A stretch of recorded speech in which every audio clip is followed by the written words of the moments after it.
کوي ژوند د هر پېغلې تېر شي په خطر کې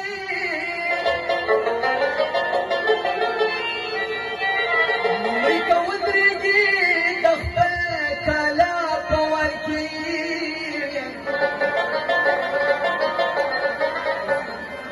نو زه چې وګورم دې ظلم دې زیاتې ته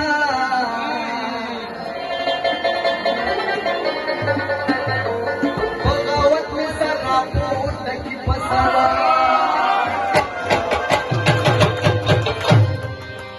د حیران صاحب کلام دی نو چې په سترګو کې